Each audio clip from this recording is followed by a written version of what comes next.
이제 트리플 리칭 데이를 맞이했었는데, 마침 지난번 선물 강좌에 이어서 이 트리플 리칭 데이를 주제로 한 그 선물 이야기를 조금 더 풀고 난 다음에 옵션에 대해서 다시 한번 간략하게 짚어보는 시간을 갖도록 하겠습니다. 원래 제가 지난 시간에 이 밴드 지표에 대해서 말씀드렸던 가장 큰 이유는 이 밴드 지표라는 것이 물론 주식 투자에 있어서 가장 기본이기도 하지만 이 밴드 지표라는 것의 기본 개념을 우리 항상 염두에 둔다면 이것이 바로 선물과 옵션 투자, 즉 파생 투자에 있어서는 가장 이것이 기본이다라는 것을 아마 아실 수가 있을 것입니다.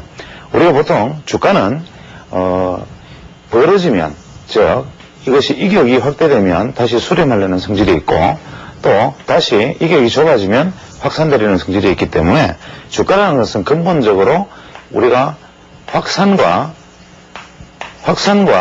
수렴의 원리에 따른다. 그래서 이 확산과 수렴의 원리에서 이 기본적인 확산의 끝과 평균치와 수렴이 되었을 때 이 평균치를 우리가 알 수만 있다면 기본적으로 선물 거래에서는 항상 이러한 매도 매수 거래가 가능하기 때문에 이러한 이 폭들이 옵션 거래에서는 특히 더욱더 중요한 역할을 하게 됩니다. 그래서 우리가 기본적으로 우리가 밴드 지표라고 그러면 대부분의 어떤 투자자들은 20일 이동평균선에서 표준 편차 2를 기준으로 이렇게 잡고 대부분 주가가 이렇게 가다가 돌파하면서 이것이 확대되면 그 다음부터 어떻게 상승 추세로 가는구나, 이것이 다시 좁아져서 밴드 폭이 좁아지면 이것이 밑으로 가든 위로 가든 큰 변동이 예고되어 있구나, 이렇게 상투적으로 생각을 하고 있지만 이것이 엠벌러프 지표,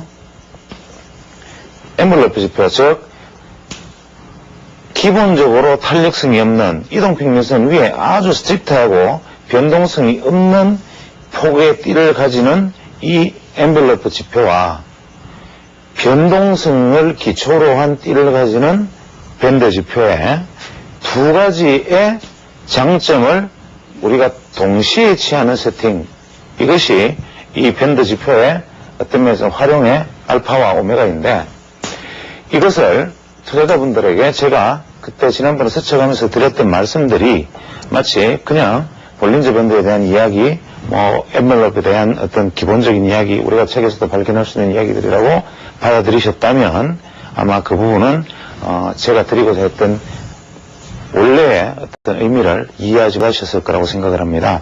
그래서 지금 제가 드리는 말씀이 제가 드리는 이야기가 무슨 뜻인지 한번 곰곰이 생각해 보시고, 이 엠벌러프 지표가 가지고 있는 이 특성과 볼린저 밴드가 가지고 있는 이 특성, 이 두 가지 특성이 동시에 조합이 될 수 있는 어떤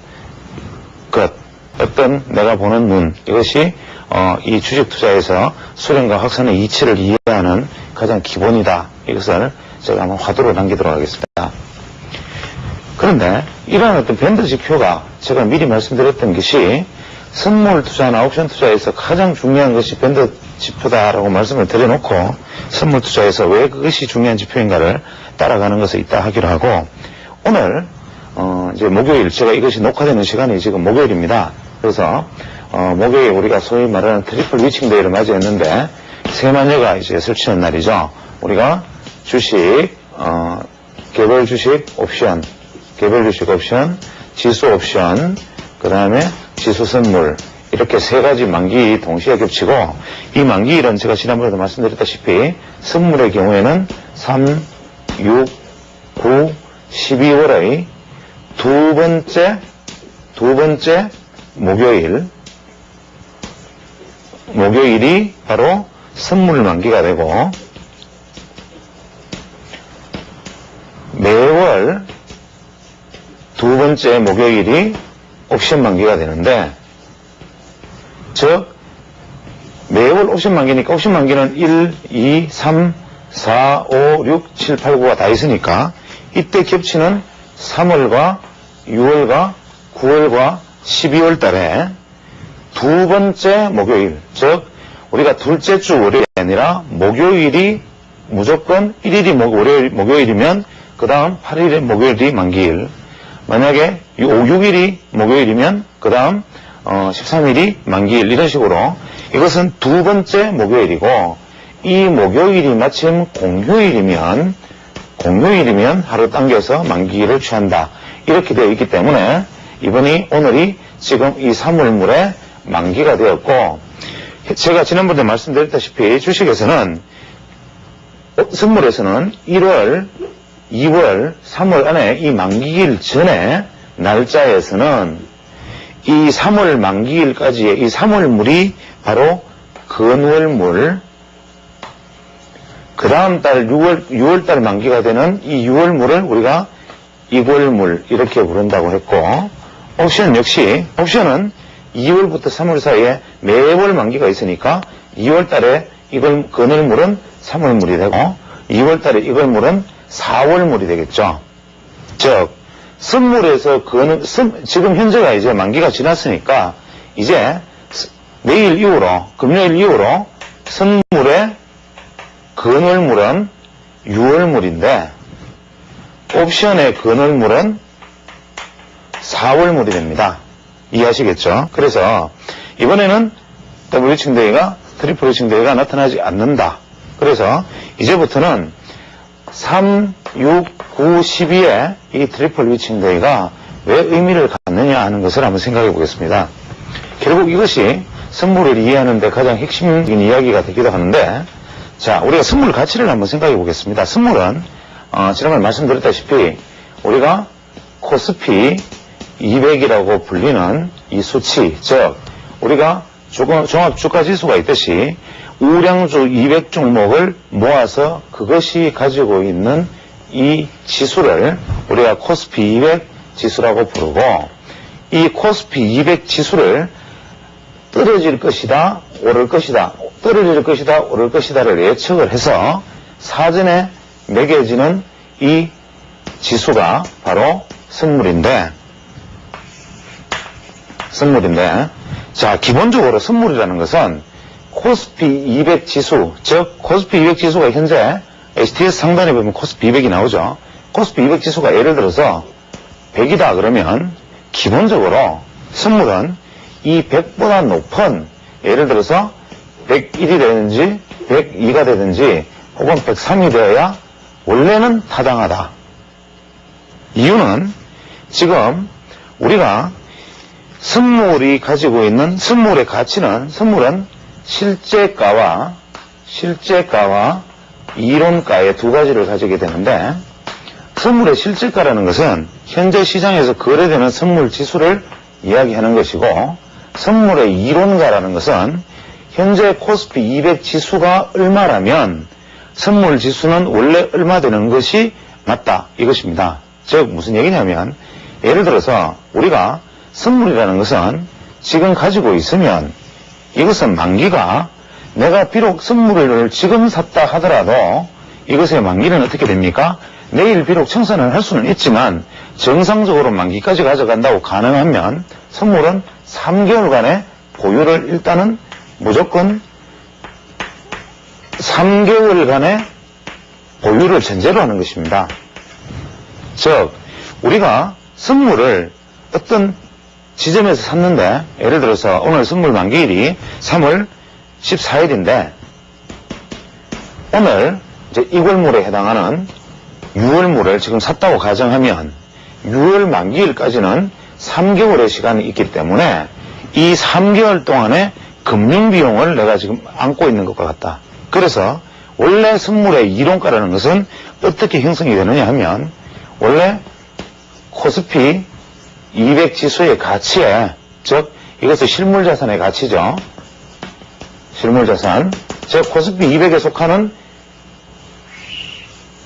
실물자산, 어떤 주식을 만약에 선물 지수만큼의 어떤 코스피 지수만큼 가지고 보유있다고 가정을 하면 이것이 금리만큼의, 예를 들어서 보유했을 때 그것이 예를 들어서 3개월간에 우리가 1년 금리가 예를 들어서 12%라고 가정한다면 한 달에 1%가 되니까, 금리가 지금 훨씬 사지만 12%라고 가정한다면 한 달에 1%, 그러면 3개월간 보유라면 3%의 금리 비용, 즉 이 가격에 대해서 3%에 대해서 금리 비용이 여기에 포함될 것이고, 또 금리 비용이 포함되어야 하고, 또 이 종목을 보유하고 있다면 이 안에서 무엇이, 즉 금융비용을 미리 내가 여기서 살 때는 3개월 걸 미리 사는 것이니까 이 금융비용을 내어놔야 되니까 이 금융비용이 이 가치에 반영이 될 것이고 이것을 또 보유하고 있다면 이 보유 종목 안에서 중간에 배당하는 종목이 중간중간에 나올 겁니다. 코스피 200 중에 예를 들어서 뭐 3월 결선 법인이 있을 수 있고 이렇다면 나중에 배당이 중간중간에 나오는 게 생긴다. 6월 결선 법인이 있다 치고 그러면 이 배당에 대한 수익이 생길 것이니까 이것은 수익의 개념이니까 마이너스를 해서 이 원래 자산 가치에 금리 비용만큼 더한 가격에 받을 수 있는 배당만큼을 제외한 가격, 이 계산가가 바로 이것이 선물의 이론가가 됩니다. 즉 이론적으로 선물이라는 것은 이렇게 된다. 그래서 만약에 선물이 지금 6월물을 보유하면 이론가가 이렇게 되는데 예를 들어서 6월 20일이 만기일이라고 가정을 하고 6월물에 즉 만약에 6월물 만기가 6월 20일이라고 가정을 합니다. 그랬을 때 6월 10일경에 선물의 이론가는 어떻게 되겠습니까? 기껏해야 열흘치 분량만큼의 금리 폭이 반영이 되니까 선물의 이론가는 떨어지게 되겠죠.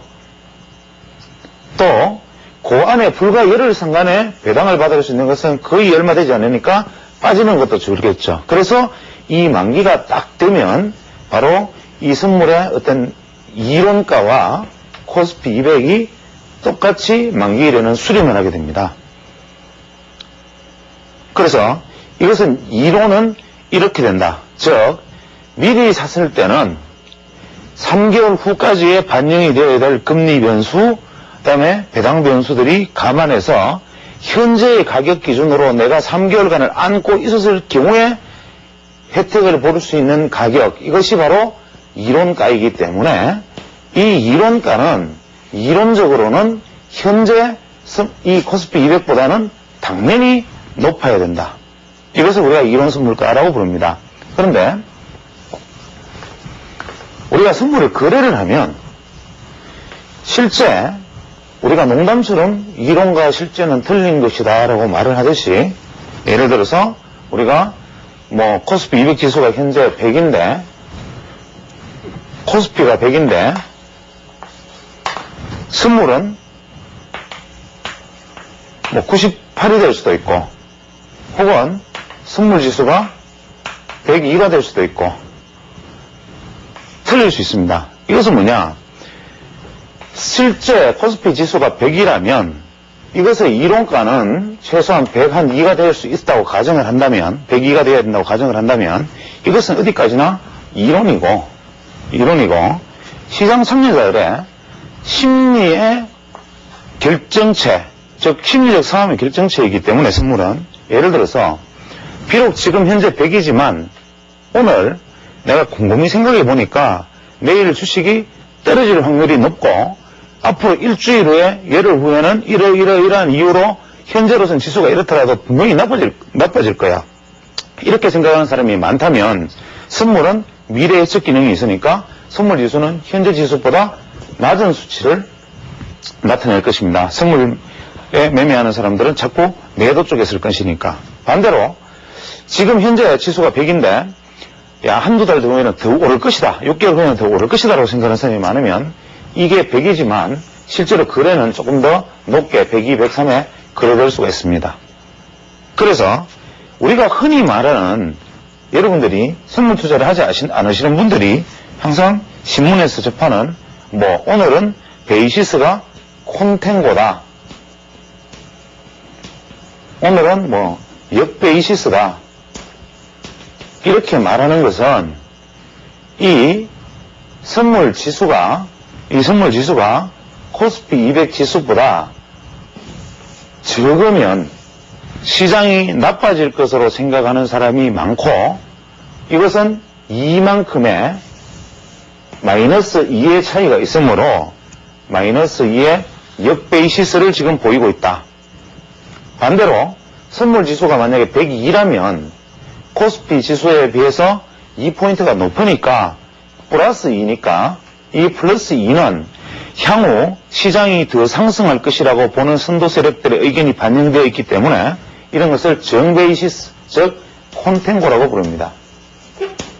그래서 우리는 흔히 신문을 보다 보면, 여러분이 주식 투자하면서 신문을 보다 보면 오늘 종가가 콘탱고로 끝났기 때문에 내일 상승 출발이 예상되고, 오늘 종가가 역베이시스로 마무리되었기 때문에 내일 하락 출발이 예상된다. 이런 이야기를 들을 겁니다. 그러면 도대체 이게 무슨 소리냐? 왜 이렇게 되면 그 다음날 떨어져서 출발할 확률이 많고, 왜 이렇게 되면 그 다음날 지수가 올라서 출발할 가능성이 많은가? 지금까지 제가 지난번에 선물 매매 강의를 할 때는 선물은 현재가 예를 들어서 90이다. 그러면 내가 예를 들어서 오를 것 같다 생각하면 90 선물을 그냥 매수한다. 그러면 90 곱하기 50만원 곱하기 0.15 해가지고 돈을 지불하고 사서 오르면 올랐던 폭만큼 이익을 취하고, 만약에 떨어지면 손실을 취하고, 떨어질까 선물 지수가 90인데 떨어지기를 바라면 나는 90에서 매도를 해버리면 떨어지는 폭 85가 되면 5%만큼의 이익을 이와 같은 방식으로 취한다. 그래서 매매는 이렇게 하면 된다 했는데, 그럼 선물 매매하는데 뭐가 이렇게 복잡한 생각을 감안을 해야 되는가? 왜? 이것은 소위 우리가 말하는 시장 메이저들이 이 시장을 이용해서 매매하고 있는 어떤 큰 시장 왜곡 변수가 존재하기 때문입니다. 즉 그것이 바로 아비트라지 차익 거래인데, 오늘 지난 한 일주일간 여러분들이 신문에서 혹은 각종 방송에서 지난 한 2주 정도는 아마 거의 계속 들으신 이야기가 바로 프로그램 매수 잔고, 또 그 안에서도 차익 거래 잔고와 비차익 거래 잔고, 또 콘탱고, 롤오버, 이런 얘기들을 굉장히 많이 들으셨을 겁니다. 그러면 왜 이것들이 중요하고 선물을 매매하는 사람이든 현물을 매매하는 사람이든 여기에 관심을 기울여야 되고, 여기 한 발 더 나아가면 예를 들어서 바스켓 에러, 이런 이야기들이, 어려운 말들이 나타나기 시작하는데, 이러한 것들을 왜 이해를 해야 되는가? 물론 전문적인 투자자 여러분은 지금 오늘 제가 드리는 말씀은 사실 들을 필요가 없습니다. 그런데 이것들을 이해하지 못하고 주식 투자를 하면 불이에 일격을 당합니다. 항상 나는 정상적인 차트 패턴에서 정상적으로 나는 어떤 그냥 중소형 개별주든 옐로우 칩이든 나는 들고 있는데, 오늘 엉뚱하게 난데없이 기능봉을 맞고 전 종목이 다 떨어지니까 나는 이유도 모르고 다치는데, 어떤 사람들은 그거 당연한 거다라고 얘기를 하더라. 또 오늘 장막판에 나는 떨어질 거로 생각하고 내가 가지고 있는 현물을 다 팔랐는데, 동시효과 한 20분 남겨놓고 동시효과까지 무려 20포인트 정도 지수가 갑자기 급등해버리더라. 이런 것들을 나는 어떻게 알 수 있는 방법이 없나, 억울하지 않느냐. 이것이 바로 이러한 것들을 알아야 되는 가장 큰 이유가 됩니다. 그러면 우리가 프로그램 매수 잔고, 차익거래, 비차익거래, 콘탱고, 롤오버, 이게 뭔 의미냐면, 오늘 제가 장중에 11시경인가요? MBN 방송국에서 전화를 받았는데, 그때 전화를 받았을 때 담당 앵커가 저한테 하신 이야기가 이런 질문을 저런 질문 하다가 제가 말씀을 드리기를, 오늘은 크게 장이 절대로 빠질 수가 없다. 현재 빠져 있지만 최소 얼마 이상 지지를 할 것이고, 특히 중요한 것은 한국통신, SK텔레콤을 주목해야 된다. 이 이야기를 제가 했었는데, 왜 이 이야기를 제가 말씀을 드렸는지 이따가 이야기를 들어보면 바로 정답을 아시게 됩니다. 그래서 장중에 SK텔레콤 같은 경우에 무려 12,000원 정도까지 빠지다가 동시효과 15분 남겨놓고 거의 한 10,000원 정도가 상승을 하고, 한국통신이 마이너스 2,000원 정도 수준에서 플러스 900원 정도로 급격한 변동을 일으키면서 오늘 장막판 20포인트 마이너스에서 플러스 7포인트를 돌리는데 큰 기여를 하게 됩니다. 왜 이러한 현상이 벌어지는지는 바로 이 차익 거래에 대한 이해를 하고 있으면 이것은 정답을 알게 되는데 우리는 거기에 대해서 지금부터 한번 알아보기로 하겠습니다. 자, 예를 들어서 우리는 선물 거래라면 한 가지만 생각하고 있습니다. 선물 지수를 예를 들어서 지금 100포인트인데 더 오를 것이라고 생각하면 이 100포인트짜리 선물을 매수하겠다. 매수하는데 드는 돈은 100포인트 곱하기 50만원 곱하기 0.15. 이게 이만큼의 액수가 필요하다. 이건 아시고 있습니다, 이제. 떨어진다고 생각하면 이 100포인트를 그냥 매도한다. 역시 돈은 똑같이 들고, 요거는 이제 아실 거라고 믿는데, 그럼 개인 투자자분들은 현재 선물 거래라면 이것이 다인데, 기관 투자자나 그 외에 또 아주 큰 손해겠던 개인이라면, 소위 말하는 아주 멋진 거래가 있습니다. 바로 무위험 거래입니다.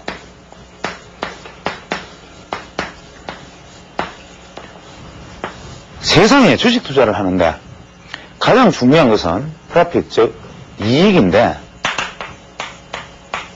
이 이익은 그런 이야기를 합니다. 즉 리스크, 즉 손실과 비례한다.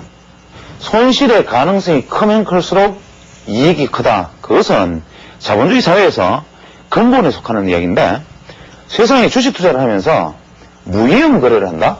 예를 들어서 어떠한 경우에도 나는 위험을 안지 않는 무위험 거래를 한다? 이게 가능한가? 주식 투자에서 가능합니다. 그래서 현재 프로그램 매수 잔고다 뭐다 하는 얘기가 매일 나오게 되는데 이 무위험 거래라는 것이 뭐냐면 제가 누차 선물 옵션이라든지 이외에 각종 여러 가지 제도들은 보기에는 선진금융기법처럼 보이고 이런 것들이 아주 금융시장의 자본을 확충하는 것처럼 보이지만 사실은 그 금융의 내부에 있는 사람들이 불가사리처럼 자가 발전하면서 만들어낸 자기들을 위한 하나의 어떤 제도들이고 앞으로 또 별 기발한 이야기들이 계속 제도들이 등장할 것입니다. 그 이유가 바로 이러한 것들 때문이죠. 즉 예를 들어서 우리는 이 차익거래, 즉 무위험 거래에 대해서 한번 생각을 해보겠습니다. 자, 천천히 한번 설명을 해보겠습니다. 별로 어려운 얘기는 아니거든요. 예를 들어서 지금 코스피 200 지수가 현재 100포인트입니다. 코스피 200 지수가 100포인트이고 이론가가 예를 들어서 103포인트, 105포인트라고 가정을 하죠. 이건 말이 안 되지만 또 현재 선물이 2포인트라고 가정을 합니다. 이론까지 지금 말이 안 되지만 계산을 안 해봤으니까 103포인트라고 가정을 하죠. 그러면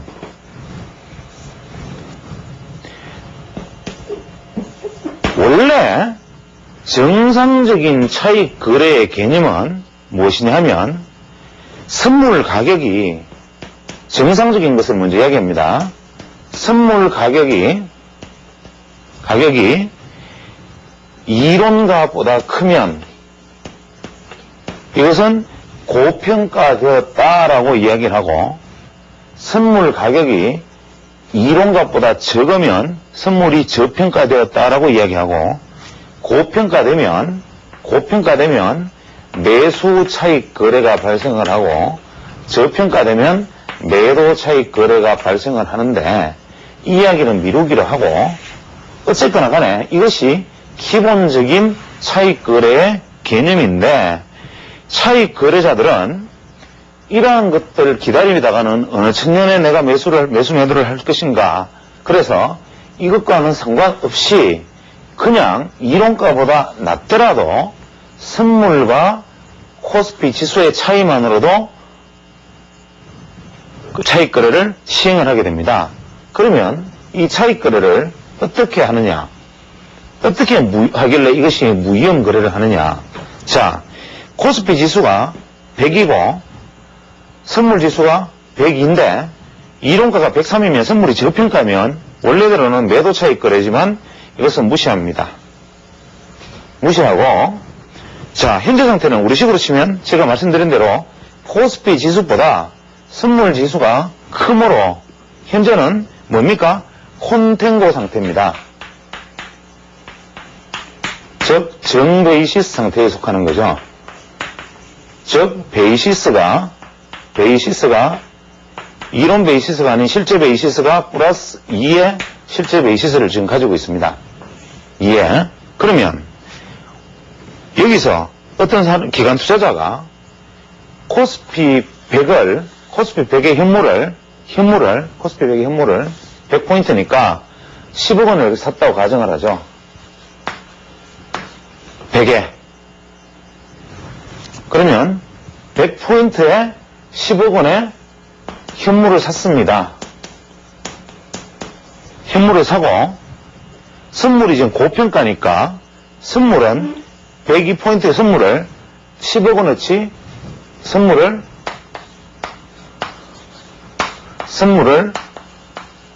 매도합니다.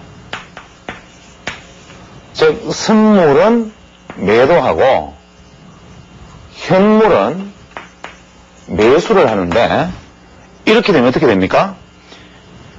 현물을 사면 현물은 조금 위로 올라올 거고 여러 사람이 사게 되면 선물은 팔면 밑으로 내려가겠지요. 그러면 어떤 현상이 나타나느냐? 바로 이 폭이 베이시스 폭이 좁아지게 되는 상황이 나타납니다. 즉 선물이 고평가되어 있으면 고평가된 선물을 팔고 저평가된 현물을 사는 것, 이것이 바로 매수 차익 거래인데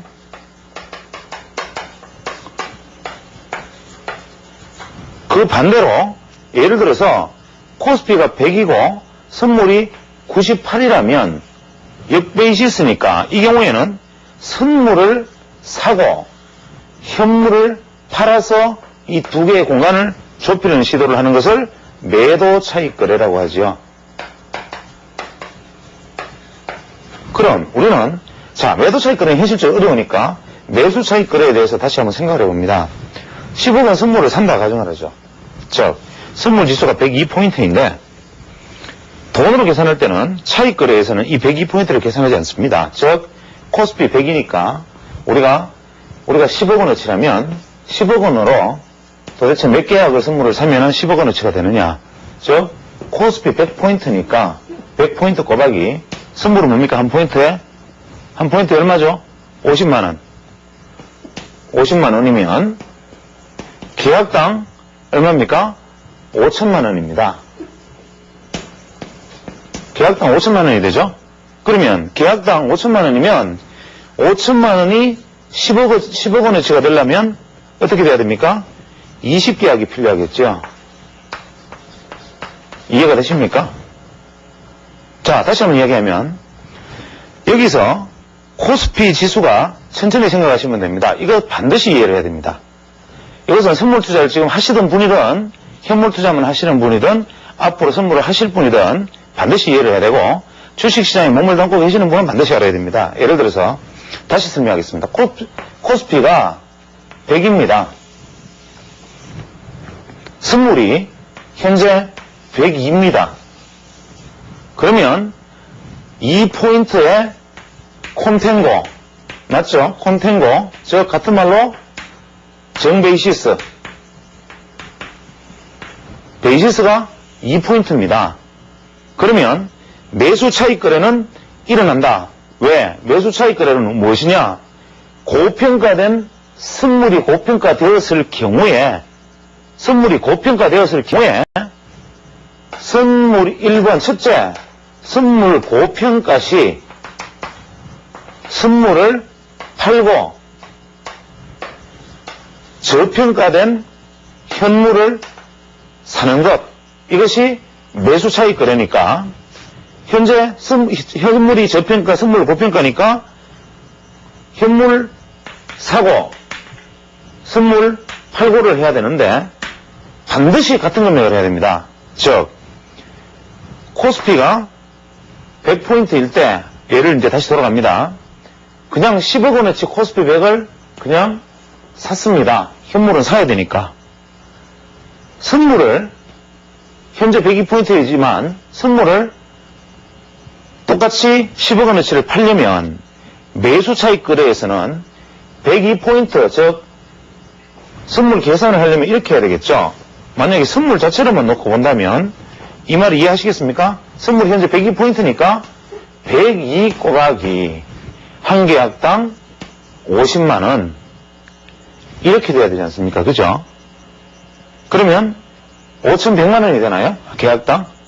이렇게 되지만 이것이 아니고 차익 거래는 실제 기초자산인 100포인트를 샀기 때문에 선물도 기초자산 100을 기준으로 100에 곱하기 계약당 50만원을 하면 5천만원짜리니까 현재 이 차익 거래는 5천만원짜리 선물이 되니까 5천만원짜리 10억이면 어떻게 됩니까? 10억을 샀으니까 20계약입니다.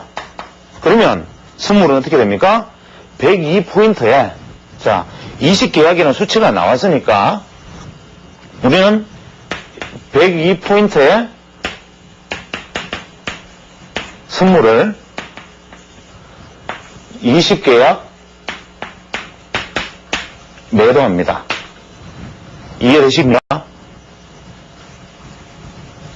이해되시죠?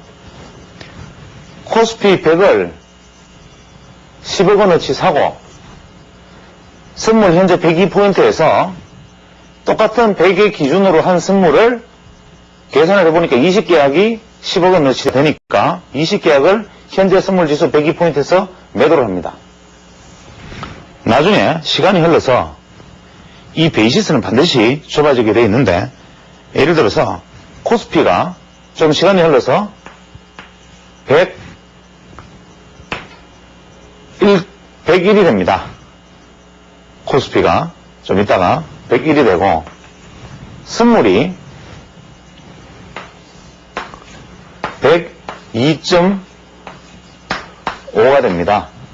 이걸 101.5라고 하죠. 그러면 현재 예를 들어서 며칠 어느 날 베이시스가 2일 때 현물을 10억 사고 102포인트에 선물을 20계약을 매도를 했는데 어느 날 시간이 좀 지나서 현물이 101.5가 되고 100에서 이제 101.5, 1.5포인트 상승하고 선물은 102에서 102.5포인트로 상승을 했습니다. 그러면 어떻게 됩니까? 이 두 개는 지금 차이가 1이 납니다. 현재. 원래 100에서 102이던 것이 어느 정도 시간이 흘러서 베이시스가 좁아져서 101.5와 102.5가 됐을 경우에는 베이시스 차이가 1밖에 나지 않습니다. 그러면 이것은 지금 어떻게 되느냐? 베이시스 차이가 1이 좁아지면 현재 이 사람은 얼마를 벌었느냐 하면 아무것도 손실의 위험이 없이 얼마를 벌었느냐 하면 현재 100이 20억이니까 현재 101이면 101.5가 되면 현재 이 사람은 대충 10억 원을 치니까 한 1,500만 원 정도 수익이 생겼습니다.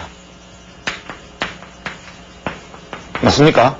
100이 10억 원이면 100을 10억 원어치 샀는데 101.5가 됐으니까 현물이 지금 1,500만 원이 남았습니다. 수익이. 선물이 102포인트에서 매도를 했는데 오히려 선물이 0.5가 올랐으니까 선물에서는 0.5포인트의 손실이 일어나고 0.5포인트 손실이 20계약을 샀으니까 어떻게 됩니까? 250, 1,000만 원이 되죠. 왜? 100포인트니까. 1,000만 원의 선물에 손실이 일어나고 그러면 선물에서 1,000만 원을 잃고 현물에서 1,500만 원을 벌었으면 플러스 마이너스 네트로 이 사람은 얼마를 벌었느냐 하면 500만 원을 무조건 벌었습니다. 아니면 그러면 지금 당신 설명하는 대로 이 베이시스가 지금 100, 100이 이런 상황이면 몰라도 어느 날 갑자기 코스피가 90이 되고 선물이 갑자기 예를 들어서 한 8이 됐다. 이러면 어떡하느냐. 이거는 말이 안 되죠. 왜냐? 이미 역베이시스로 가기 전에 청산이 되었을 테니까. 그래서 그러면 이런 경우는 있을 수 있습니다. 현재 자 그러면 그렇게 예를 들지 말고 코스피 100이 예를 들어서 코스피 100이 104가 되었다. 이제 지수가 막 올라가서 선물 지수는 현재 105가 되었다. 그러면 이건 역시 다 올랐지만 여기서는 베이시스 2포인트, 여기는 베이시스 1포인트입니다. 이거 계산해 보면은 똑같습니다. 왜? 4포인트가 오른 10억 원이면 여기서 4천만 원의 이익이 났을 것이고 선물에서 3포인트의 손실이 났을 것입니다. 그러면 3포인트에 우리가 20계약을 매도를 했었고 한 계약당 선물은 50만 원이니까 3, 55, 150만 원에 1,500만 원이면 3천만 원이죠. 3천만 원. 그러면 선물에서 3천만 원의 손실이 났습니다. 그러면 현물에서 4천만 원이 이익이 나고 선물에서 3천만 원이 이익이 났으니까 어떻게 됩니까? 이 사람은 또 1천만 원의 이익입니다. 앞서서 제가 계산을 잘못해서 500만 원이라고 나왔지만 실제로 앞서서도 아마 1천만 원의 이익이 났을 것입니다. 왜냐하면 베이시스가 2에서 베이시스가 1로 가면 이런 식으로 계산을 아무리 해도 이 베이시스만큼의 수익이 1천만 원씩 나게 되어 있습니다. 10억 원당 1천만 원.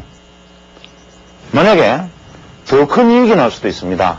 그러면 당신 말대로 이렇게 안 가고 만기일까지 갔다고 가정하자.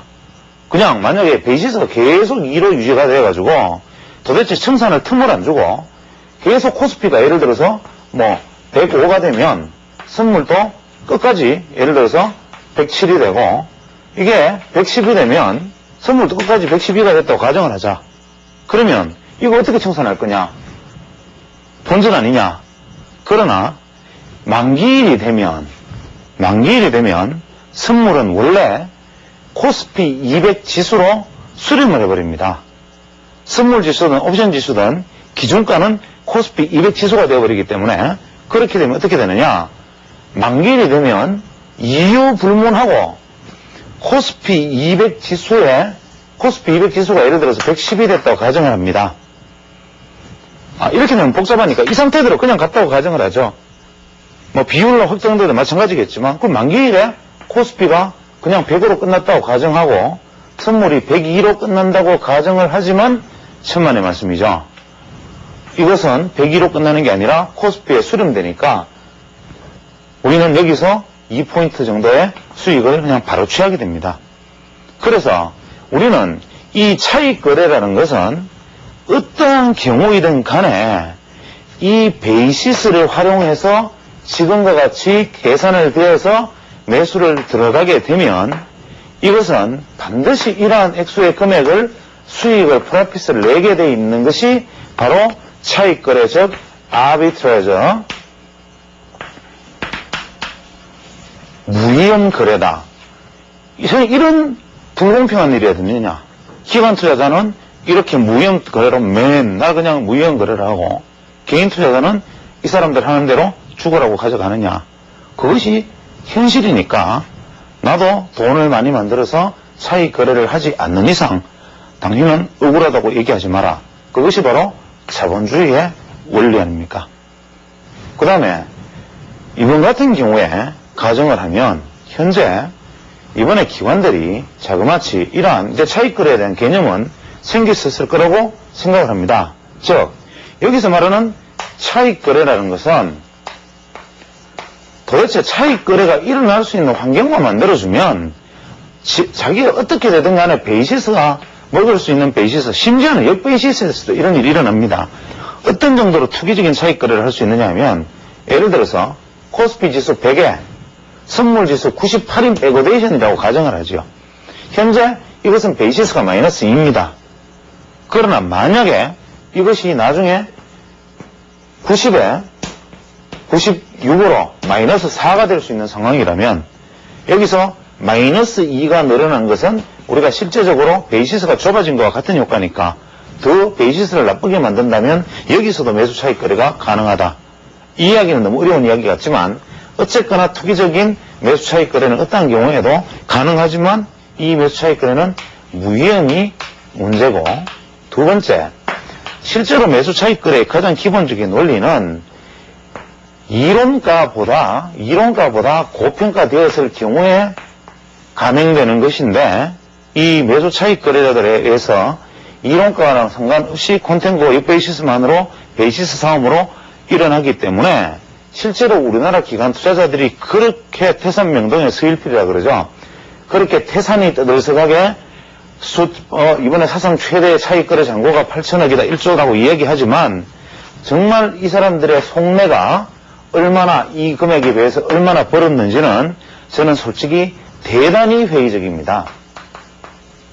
왜냐하면 최소한의 어떤 차익 거래라는 것은 어느 정도의 안목이 있어야 하는가 하면 베이시스가 예를 들어서 이것이 현물이라고 가정을 하고 이것이 선물이라고 가정을 한다면 이 베이시스가 지속적으로 확대될 수 있는 추세를 만약에 예측을 한다면 실제로 시장은 이렇게 돼야 됩니다.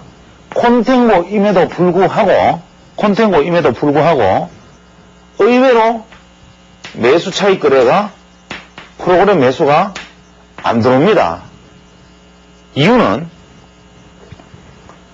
베이시스가 점점 더 추세적으로 베이시스가 이렇게 커지고 있으니까 시장을 좋게 보는 세력들이 증가되어서 선물이 계속 선물 가치가 현물 가치보다 더 급속도로 올라가면 이 베이시스가 크면 클수록 차익 거래는 아까 베이시스 1에서 1000만을 벌었죠. 10억이면 베이시스 2에서는 얼마를 벌겠습니까? 2를 따먹으면 2000만을 벌겠죠. 10억 기준으로. 그렇듯이 이 베이시스가 크면 클수록 수익이 더 크기 때문에 매수 차익 거래를 얻을 시점에서 최대의 베이시스 시점에서 시행을 해버리면 최대의 수익을 낼 수 있는데 여기서 이렇게 매매를 하기 때문에 도대체 이 경비와 모든 것을 감안했을 경우에 우리나라 기관 투자자들이 매수 차익 거래로 얼마의 수익을 내는지에 대해서는 정말 한번 자신 있는 분이 나와서 이 프로그램에 나오셔도 좋으니까 자신 있는 분이 나와서 근래 한 1, 2년간 차익 거래에서 얼마 벌었다라고 한번 이야기를 해주신다면 제가 아주 공개적으로 박수를 쳐드릴 용의가 있습니다. 그래서 이러한 어떤 추세적인 것에 대한 예측성의 결여가 우리나라 같은 경우에 이 베이시스를 조절하지 못하고 실제로 청산도 원활하지 못하고 한번 매수 차익 거래가 프로그램 잔고가 쌓이면 이것을 청산할 기회를 제대로 잡지 못하니까 허구한 날 코너에 몰려가지고 롤오버가 된다 안 된다 이런 얘기를 하는데 여기서 롤오버라는 것은 뭐냐? 우리가 이제 프로그램 매수가 이렇게 계속 이제 어떤 베이시스에서 계속 주입이 됐습니다. 선물은 매도하고 현물은 샀습니다. 그러면 어떤 주체들은 뭐 외국인이 예를 들어서 대신 선물을 샀겠죠. 예를 들어서 외인이나 개인이 선물을 매수하는 상황에서 그럼 선물 고평가는 일어나고 기관은 선물을 매도하고 현물을 매수하는 차익 거래가 활발히 일어날 겁니다. 그래서 이번 만기일까지 무려 8천억, 그 1조 신고하는데 미신고문까지 1조 원까지 누적이 됐습니다. 실제로는 이좀 벌어졌을 때 하고 해야 됨에도 불구하고 그저 자신 없으니까 허구한 날 프로그램 잔고만 계속 쌓아서 이만큼 왔습니다. 청산을 제때 못했죠. 이유는 두 가지가 있죠. 하나는 이 무위험 매수 차익 거래가 한 가지 있는 반면에 기관 투자자들은 그냥 소위 말하는 인덱스 펀드에 의해서 그냥 비차익 거래가 있어요. 프로그램 매매라는 것은 한꺼번에 15종목 이상을 동시에 사고 팔 때는 프로그램으로 사고 팔고 신고를 해야 되는데 이것을 자기들이 계좌에 어떤 지수를 보고 사들인 종목이 계좌에 또 들어있기 때문에 단순히 이걸 청산하기 위해서 현물을 프로그램 잔고를 청산하면서 시장을 떨어뜨려버리면 내가 안고 있는 이 비차익 거래 잔고가 손실을 입기 때문에 반드시 이것을 먼저 청산할 기회를 주고 이거를 청산을 시도할 거라는 것이죠. 왜? 이거는 무위험이니까. 언제 청산해도 되니까. 첫 번째 그 이유가 있고, 두 번째로는 지금 현재 청산할 기회가 계속 주어지지 않았다. 예를 들어서 베이시스가 이렇게 와서 역베이시스가 하거나 베이시스가 좁아져야 하는데 이 시점에서 개인이 사거나 외인이 승부를 매수하거나 해서 베이시스 축소 기회를 주지 않으니까 현재 만기일까지 끌고 왔다. 그러면 이때 끌고 온 만기일까지 끌고 온 지금 현재 8천억에서 1조 가까운 돈을 어떻게 도대체 롤오버라는 것을 했길래 이번 만기일 날 아무 시장 충격 없이 그냥 넘어갈 수 있었는가? 그 다음에 오늘 SK텔레콤과 한국통신 등이 장중에 2시 반까지 급락하고 있다가 왜 이것이 상승으로 돌아설 수 있었던가? 이 이야기가 이제 스프레드 거래, 그 다음에 바스켓 에라 뭐 이런 것들에 대한 설명으로 이어져야 하는데 제가 계획했던 것보다 지금 시간이 많이 지났기 때문에 이 부분에 대해서는 다음 시간에 계속 이끌어 나가기로 하고, 다음 시간에는 이 롤오버와 이 스프레드 거래에 대한 설명을 드리면서 이 전체의 어떤 개괄적인 것으로 묶어서 선물에 대한 큰 이야기는 일단 한 묶음을 매듭을 지을까 합니다.